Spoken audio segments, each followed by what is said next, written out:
There we go. Hello, hello, hello. How y'all doing? How you doing? Oh my, I miss y'all. Did y'all miss me? Guess the hell, it is Monday, Monday, Monday. Come on in, come on in.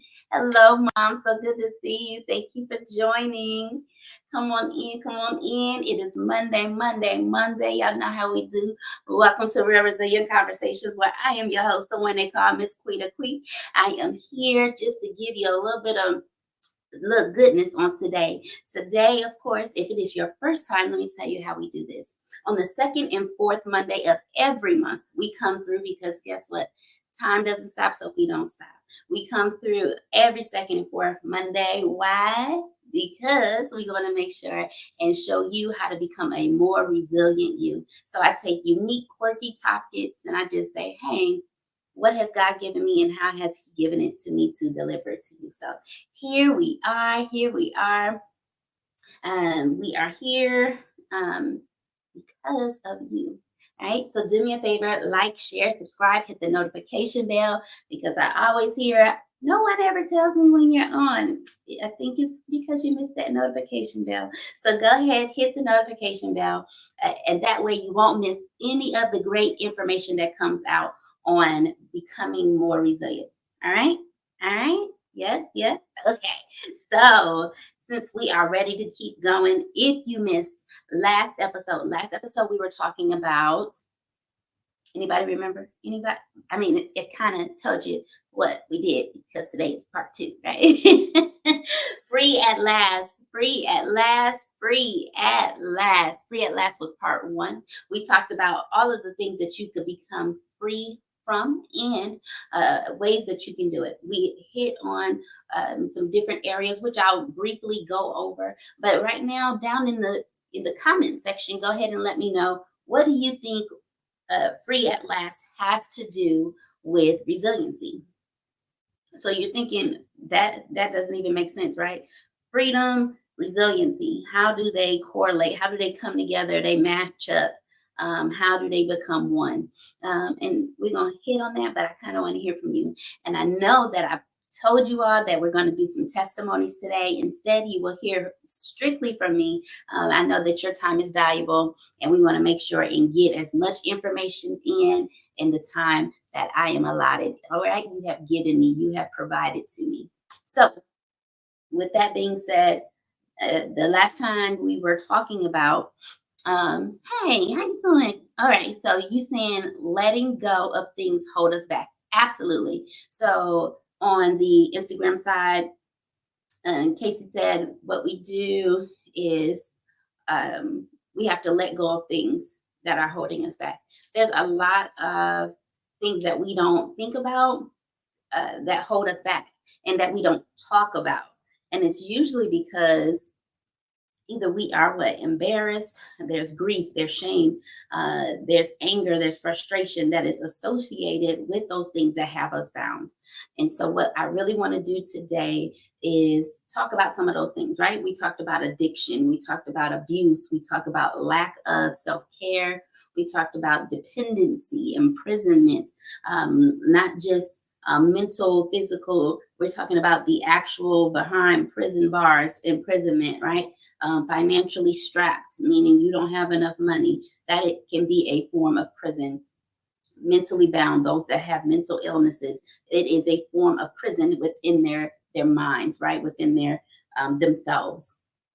And oh goodness, what's another one?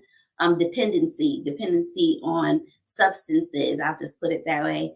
So Facebook won't get mad at me, and I won't end up in Facebook jail. Dependency on substances, people, places, activities, right? Forced or arranged marriages can be a form of bondage, right? Political and civil unrest or abuse, right? Neglect. Those all can be a form of imprisonment or a form of bondage. And what we're here really to talk about today are some of the things that I have experienced in my own area of bondage, okay? My own area where I'm just going to give you a little bit of Quita today, okay? Some background testimony of who Quita is. And I'll try and keep it as short and concise as I can, while giving you, in the words of Anita Baker, giving you the best that I got. All right, on today. So, with that being said, hi, Granny. Good to see you. Thank you so much for the love. So, because there are things, right, that are shackles per se within our lives, there are things that we have to fight through in order for us to get to those freedoms. And because usually when we're fighting, sometimes we actually know that we're fighting, and then there's times when we don't even know that it's a fight. It could be a fight in the natural, it could be a fight in the spiritual, it could be a fight mentally, emotionally. There is still yet a fight. And if you're looking at the Christian spiritual aspect, this is why you have to put on the full armor, right? If you go out in battle and you are not prepared, the one thing that you're in need of is left behind. Now you put yourself up to get hurt even more. And so my goal is to kind of show you some of the things and some of the areas where I kind of got beat up because I was not prepared to deal with them, and kind of what that looked like for me. All right. And so, it's going to be some days that I didn't get it right, and I still don't get it right. There's going to be days I have an attitude, I snap at people, I'm short with people. Usually I'm very verbal, or it's going to show on my face. If I'm not verbal, it's going to show up on my face. And it's not too often. Usually I am very verbal with my emotions, my feelings, because I like to communicate. That is a big thing for me. And so, because the thing that I realize is that people enjoy my energy. So then it is a lot of people that gravitate towards me, and they're like, I just need to be around you. It's something about you. It's your energy. You're so positive. You're so happy all the time. And that aura that radiates off of you. And it's times that I'm like, thank you. Oh, to God be the glory. Thank you so much. I'm happy that I could be able to brighten your day and bring joy to your day. Well, then there's days when I am burnt out. I am completely diminished. I am without any more juice for myself, right? I have given, like I said, given everybody the best that I got and didn't remember to take care of me. And so I wondered where that came from, where I felt like I had to give everything of me, give all of me, and never put Quita first, right? And because I realized that there's a lot of people out there that go through the same thing, and you think the same thing, and you wonder the same thing, and you're asking, well, what about me? Well, why do I always put myself last? And that can come from, like we had, if you watched any of my other shows, that comes from your upbringing, that comes from society, that comes from low self-esteem, right? There's multiple layers to it. It's not just that you don't care about who you are, right? But when you take the time to really look at where you are in life and really sit in it and really acknowledge it and really, uh, really be honest with yourself, that is when you can say, okay, now I'm ready, right? Brennan, how you doing? Thank you so much. James, it's good to see you on here. Brennan, yes, completely being poured out is draining. It is exhausting. And usually when I am at those places of exhaustion, it's when I realize, I say, okay, well, no, I'm not going out today. No, I don't want to be around people. Matter of fact, this morning was one of those times, but I realized I had a whole day full of patients today, and I could not do that. So I took the time to really take care of my patients. And when they said, "Oh, how you doing today?" and I said, "Today's a little challenging day, but that's okay. My job is to make sure that you have a wonderful day." Right? Still pouring out, even in my frustration with the printer. I want to make sure that I pour everything out to you that I have, because I know that you deserve it. Your 30 minutes are very precious. So, the one that I really wanted to identify with today is the fear of abandonment. And how many of you all, show me some signs in the comment section, throw a hand up, give me some hearts over here on Instagram side. Let me know if you have ever experienced the fear of abandonment, right? The fear of abandonment is usually understanding where it came from. That's the first crucial aspect behind it. Understanding where it came from. It could be related to past experiences, right? Somebody told you they were going to do something and it didn't. They told you they were going to show up and they didn't, right? Childhood trauma. If you were bounced around from place to place, you didn't get what you needed, the love, the appreciation, the nurturing that you needed. You feel abandoned, right? Your dad said he was going to be there, and then all of a sudden he's gone, didn't show up for you, right? These areas of abandonment that are deeply rooted in childhood trauma. Friends that said that they were going to be there for you, all of a sudden, in the words of today's culture, ghosted you, and now you don't even have the opportunity to know what happened. That abandonment is so heavy in relationship breakups. What happens if you're in a relationship, not just friendships, but actual intimate relationships, partnerships in your businesses, and all of a sudden everything goes silent?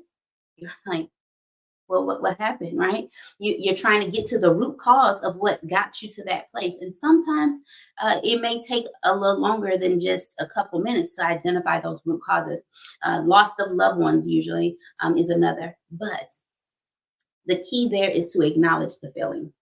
So for me, acknowledging that I might need therapy, and I did go to therapy. I went to therapy for many years, many years, because I knew that my trauma was deeply rooted, and I knew that I had a fear of not being enough, right? Which also flies into those emotions: low self esteem, anxiety, depression, jealousy, um, insecurity, loneliness, clinginess, right? I realized that in my younger years, I was very clingy because I was holding on to that person because I didn't want them to leave.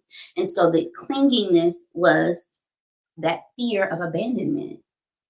That clinginess was the need for me to feel like I had to be around someone and someone was going to be there for me if I held on to him and I knew where he was and I made sure that he was eating and I made sure that I was right there. I was clingy because of the fear that I was going to be left, the fear that I would be single again, the fear of abandonment. I didn't want to be lonely again, right? And those the times of sadness or anger, like I said, depression, that shame, that guilt, that hopelessness, right? All of that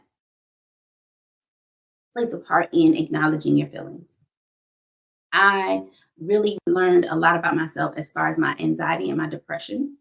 And I am very verbal about the things that I go through because I want you all to understand I'm not just somebody here that's giving you advice on how to be resilient and I never go through anything, right? The best way for you to feel connected to me is for me to be honest and transparent with you, right? For my therapist, I remember when I first started, the therapists that I felt most connected to, that I felt I could really open up to, were the ones that said, "Okay, girl, you're right, because I used to do the same thing. I can identify with you. And then, have you done this? And have you done that?" And I'd be like, "Oh yeah." They'd be like, "I know, because I've been there. I told you." Right? These are the times where I was able to acknowledge my feelings, really look at the root cause of where it may have come from, and talk about it because I was willing and understood how I got to that place, right? I'm not sure who GM is, but hello, dear. Hello. Thank you so much for joining.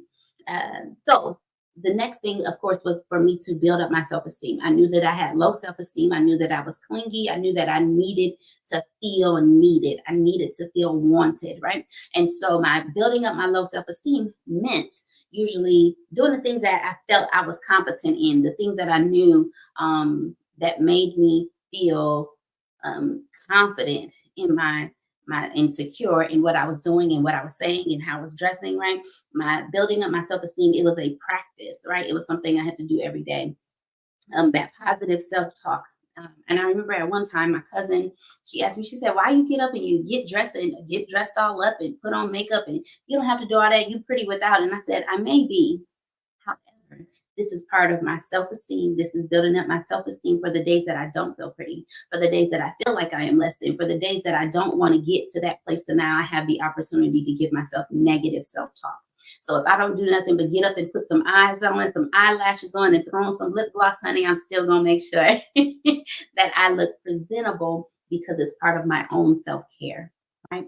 Acknowledging your self-care, acknowledging what you need in order to reaffirm yourself is part of your growth and development. When you're talking about the fear of abandonment, you have to realign your thinking, right? And because of that, I had to develop those healthier relationships. Anyone that was not reminding me how amazing I was, how smart I was, how beautiful I was, if they were there to talk negative to me and told me that I was anything less than who I am, the queen, the dependable one, the hardworking, the loving, the caring, the understanding one, anything less than needed to not be a part of my plate. And usually I'm pretty good at giving people chances to re-educate themselves on how they should handle Quita, right? But after so many times, my time is real thin. I'm like, time in life is short. If you're really looking at some of your friends, some of your family members that were here today and gone tomorrow, time is too short. And I really want to make sure that I am giving people the best of who I am and not just being around them because I am afraid of being abandoned.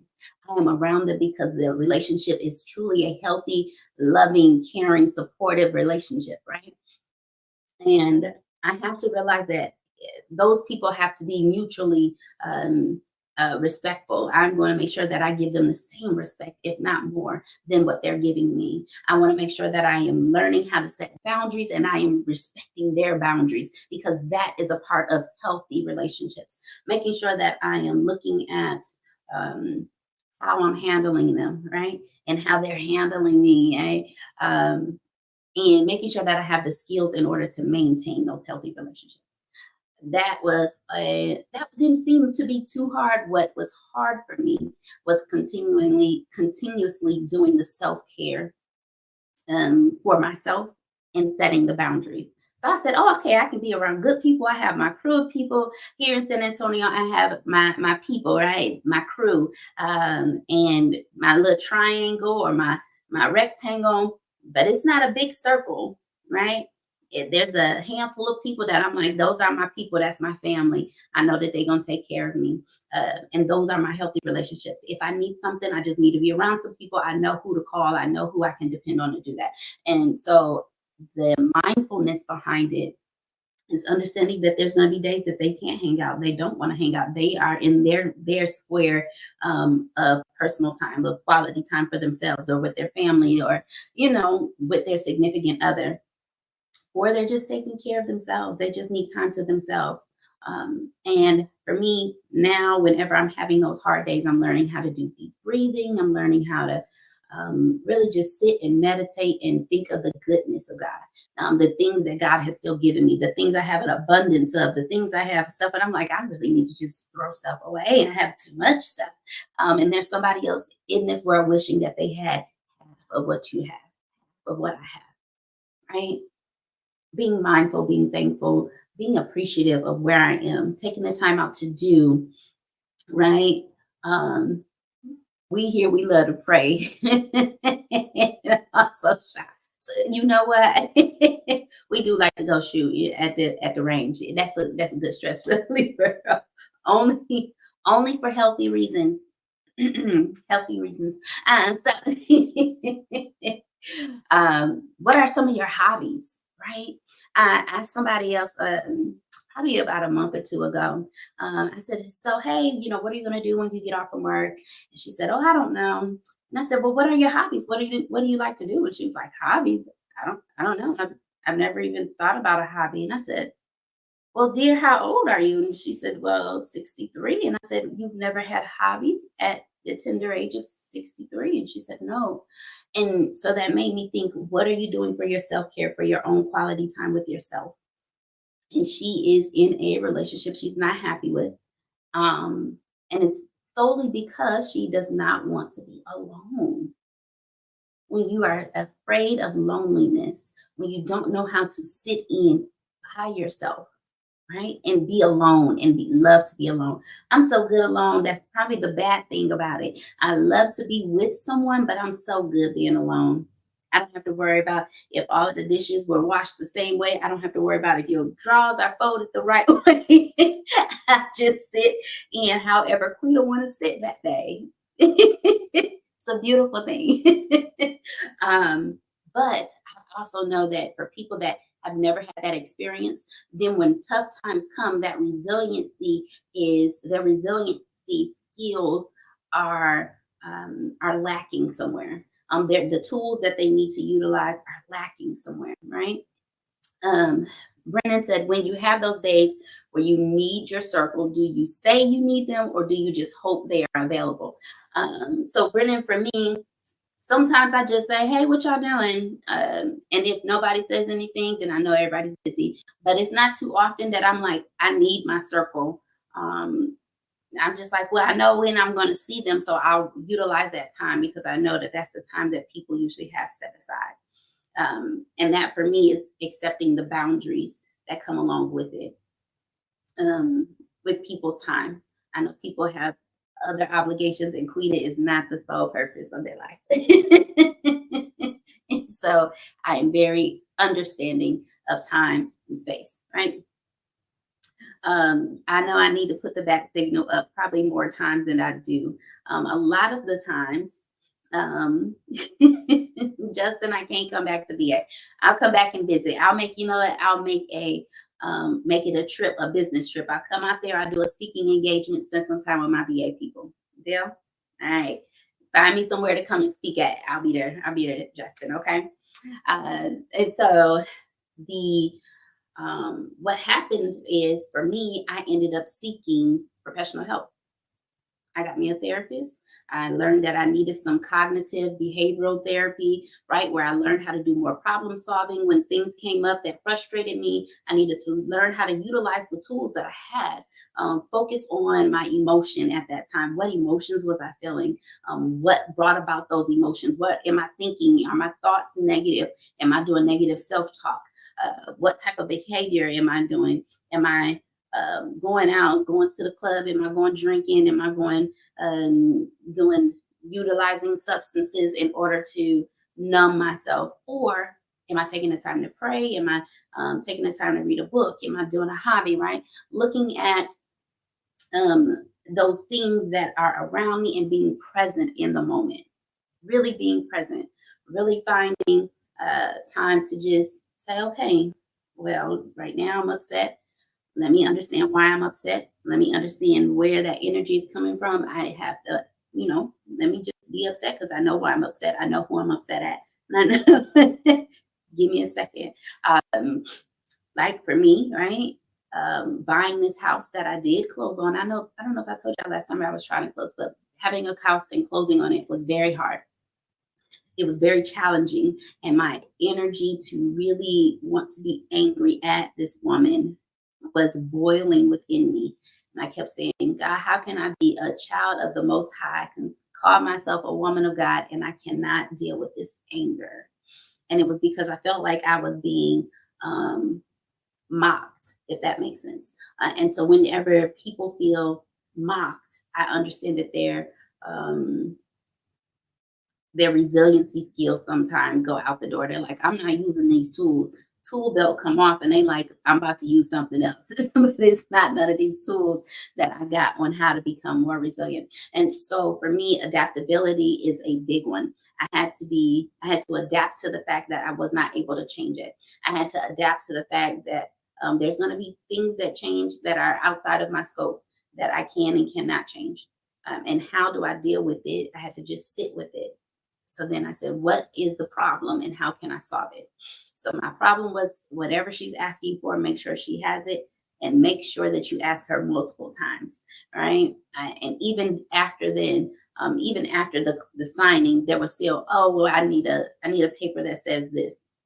It just blew my mind. And so me trying to still find what would have brought.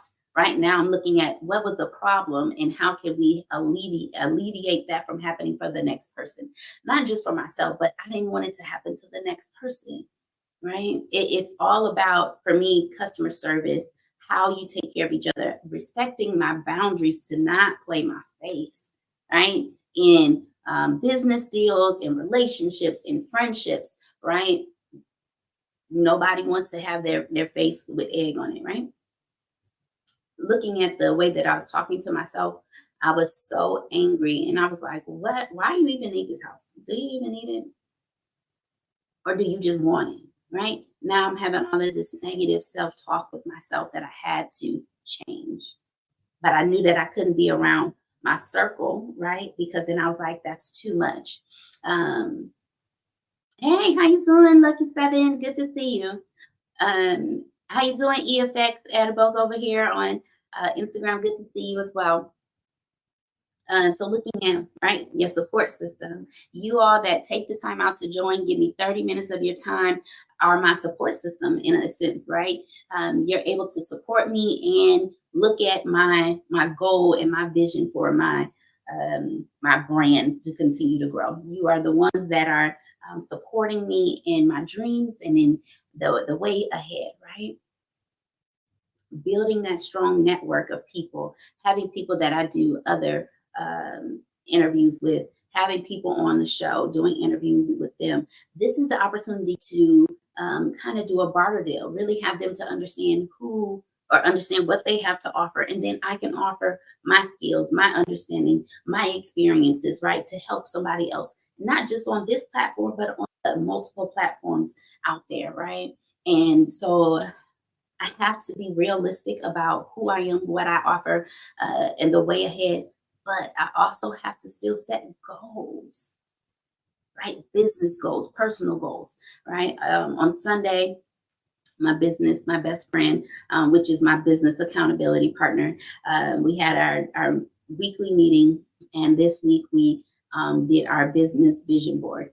And it was, hey, have you thought about doing this? Hey, have you thought about doing that? Hey, I got a friend that knows this, right? You have to have a good support system that whenever you get ready to set those goals, they're like, hey, I'm going to check on you next week because we really need to get to where we need to be, right? God has given us these dreams, these visions, this creative opportunity, and it is for us, right? It is opportunity out there for us to really help someone else. And what are we doing to do that, right? And so you have to learn to be alone so you have time to think about whatever God is giving you to be there and help someone else.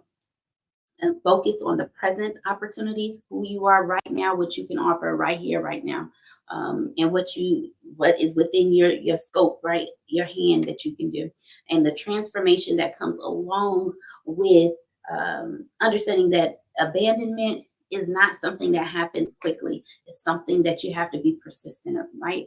I know it takes practice, and practice is not my strong suit, but because it's not my strong suit, that I know I have to be around people within my circle that is going to help me, remind me how to practice it, how to be patient, how to understand that I'm not always going to hit the mark. And that's okay. Anytime that you are practicing for any type of sport, you're not always going to hit the touchdown. You're not always going to shoot the shot. You're not always going to get first in the sprints or whatever. Sorry, I am not sports savvy, as you can tell. But you're not always going to be first, and you're not always going to get it right. You're not always going to get 100 out of 100. And I understand that. I don't want you to feel like that is not realistic if you don't, right? Because life experiences, I've always felt like I was oppressed, and that I had developed a what is it called? A persecution complex. I felt like it was growing my anxiety. It was making me more depressed. It was making me more anxious because I felt like I had to be who everyone else told me I needed to be, right? When I was in Virginia, I was who Quita wanted to be. In Mississippi, I was trying to do the church thing. I wanted to still be in my 20s. I wanted to have a club thing. I wanted to be promiscuous. I was wanting to be, and it was, no, you don't need to do that. You need to do this. You need to be that. And so it was just frustrating. Now I have to try and play in the box. I have to color in the box, and it was frustrating me. So when I got to Virginia, I'm like, all bets are off. Hit the walls, hit the ceiling. I'm doing everything I think I'm big and bad enough to do, right? I had opportunities, right? And I've done things, seen things, been around people that some people only dream about, they only read about, they see it on social media. But I had the opportunity to experience it. I've dated some people that you see on TV today.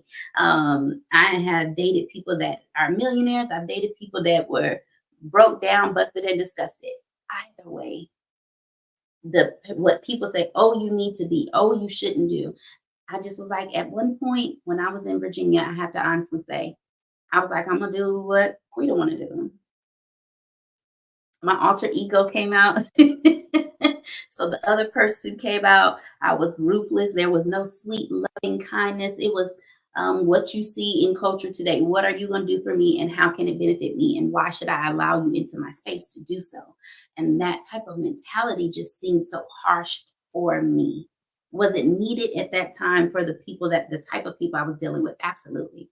Because niceness is not what they understand. When you're running a business and you have a brand, you can't always be nice. You have to be the alpha. You have to be the bulldog at times, right? To make sure that things happen the way they need to happen, when they need to happen, right? And I learned that in the military. There is a time frame, there's a deadline of how it needs to happen. Same thing with my life. I was felt like I had to be on a timeline. I had to have kids by the time I was 27.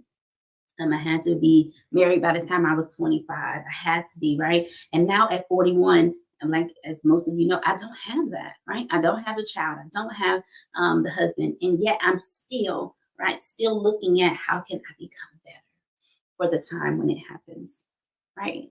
My thing now is it doesn't matter who has tried to oppress me. It doesn't matter who has persecuted me in what I do, because now guess what that was doing? That was making me hyper vigilant. It was making me mistrustful of people. I was isolating. I was defensive, all because I felt like somebody was always going to be telling me how I should live my life. And if I didn't do it, then you're going to burn in hell for it. You aren't good. You're not a good person because of it. It was always a negative attribute that was attached to it. And so, if you go back to what we were talking about before, that's why building up my self esteem, really acknowledging my feelings, but finding out what the root cause was, developing a healthy relationship with people who were going to remind me when I heard those negative things. They're like, girl, forget them. They don't know what they're talking about, right? Don't worry about them. They don't know what they're talking about, right? And because I'm human and because I make the same mistakes you all make, because I get angry like you do, I get frustrated like you do, I miss the mark like you do. And yet there's times, and I'm like, but you know what tools you need to use, Quita. It's just about using them. If you know that you got the tools, but you like, I don't feel like getting up to use it. Because now you're like, forget it. I don't even feel like dealing with comes along with trying to correct the situation. Because you burnt out. You don't have the motivation. Most of the time, when we have these dreams, we know what we need to do. We know what time we need to carve out instead of us watching TV, instead of us playing on our phone, instead of us scrolling through social media. But we are burnt out. In order to get free, we can't allow ourselves to get burnt out because of other people. In order for us to be free at last, you have to really think, where am I? Who am I? And what is it that has me down? For me tonight, I really wanted to talk about the fear of abandonment, because abandonment looks different for different people. However, I wanted to give you some of the tools, but I wanted to walk you through what that kind of looked like with me. And I really hope that this helped, right? Because I have gone over my time. I am 6 minutes over my time.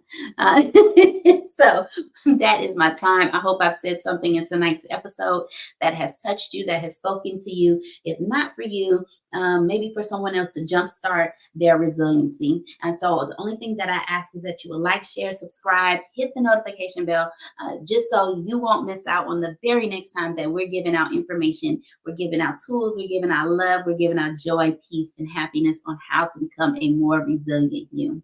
So come back. We're going to be back here on the 12th of August, and we are going to start our brand new series. Y'all know every month we have a different series. Our brand new series for the month of August is Get Ready to Move. Get ready to move. And that's going to be part one. Part two, we might be still in the process of moving, so we don't know what our background's going to look like, but we're going to work it out. Okay. So get ready to move is going to be the end, I'm sorry, on the 12th of August. And if y'all have no more questions, I don't see anything in queue, nothing in queue, nothing in queue. All right. I hope that you are excited. I wish nothing but love, joy, peace, and happiness. I pray over you until we see and meet again. Same place, same time with the same face. I love y'all. See you soon. Bye.